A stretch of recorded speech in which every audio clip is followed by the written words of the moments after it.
So we've got everything there. Whiskey is close to my heart, gin is close to my heart, beer is close to my heart, oysters, langoustine, crab, salmon, seafood is amazing. Very clean and very safe. 非常欢迎大家来到我们英国进博会的食品饮料馆，跟我一起喝威士忌酒，吃海鲜。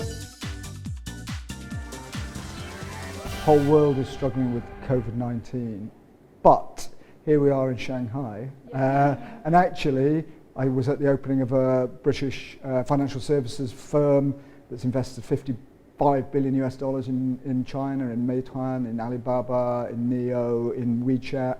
You know, actually, there's only one economy in the world that won't, one major economy in the world that won't go into technical recession this year, and that will be China. That makes my job as Trade Commissioner for China, as opposed to the Trade Commissioner for Africa or Latin America or Europe, really easy, because the Chinese economy is booming and consumers are buying. One of the things that I really want to do and focus on is bringing out a lot of the SMEs, the small and medium-sized enterprises from the UK, many of whom have never exported out to China before, and find ways to bring them out into the China market. There's a long way, so we need to find ways to support them, ways for us to support them, ways for Chinese partners to support them, to build platforms that allow them to come here and sell some of their fantastic produce to Chinese consumers. Chinese consumers, 250 to 300 million middle class, the biggest middle class in the world now, a fantastic market. I think there's also areas where I look at and I say, look, these are areas that China really cares about, and we, the UK, have something amazing to offer.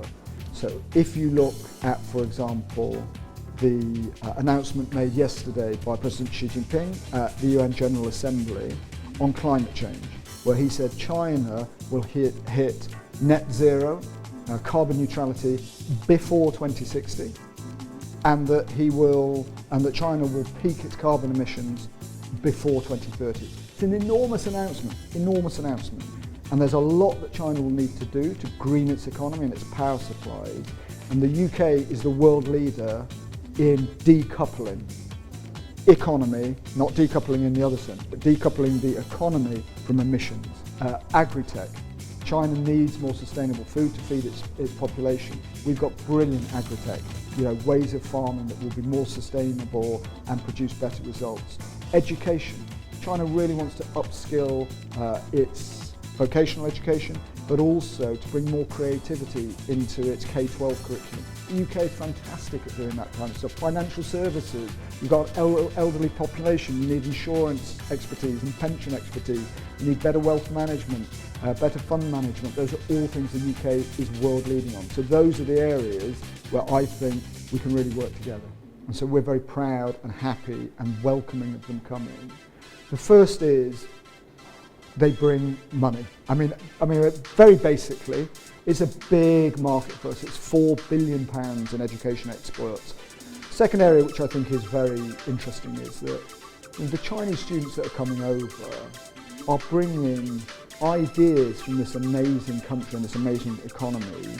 So whether they are going to Central St. Martin's to study art and design and are bringing over an Asian aesthetic, an Asian kind of artistic and creative and cultural values and merging them with European, or whether it's people that are coming over who have grown up in this digital native country of WeChat and Meituan and Mobile, and are bringing those ideas over and how the UK and China can work together in those areas, consumer tech, etc. Absolutely fantastic. But also for me really important is, right at the moment, more perhaps than ever, I think it's really important that we strengthen people-to-people links, that people understand each other more and more, that cultures understand each other, that we humanise, not demonise each other. And I think those Chinese students are wonderful ambassadors for China in the UK. 2018, we were a country of honour, and our showcase in 2018 was about the best of UK innovation, and it was wonderful. £2 billion worth of deals, many big companies. This year, I think hitting 2 billion will be quite hard, because many of these are small and medium-sized enterprises. So they're coming to China for the first time. And so they will probably be signing, I would imagine, smaller deals for the first time coming out into China. But that is great. I don't care about that. What Brexit actually meant was that the UK wanted to build stronger links with the rest of the world outside of Europe.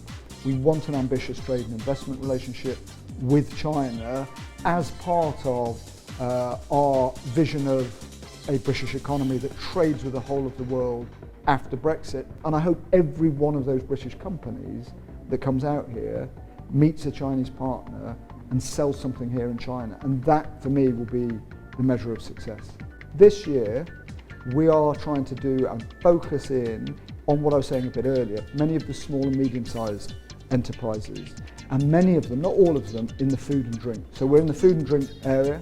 We've got a huge pavilion, 300 square metres. We've got 120 British brands on site, on the pavilion, and we've got about 250 with a digital presence who we are trying to do digital matching in advance of CIIE. So that's what we're aiming for, and it's food and drink from across the UK, from Northern Ireland, from Scotland, from the Midlands, from the North, all types of different food, alcohol, gin, whiskey, beer, seafood, tea, meat, I mean everything that you could possibly want. So what we hope is that people will be able to come and taste, quite literally taste, all around Britain.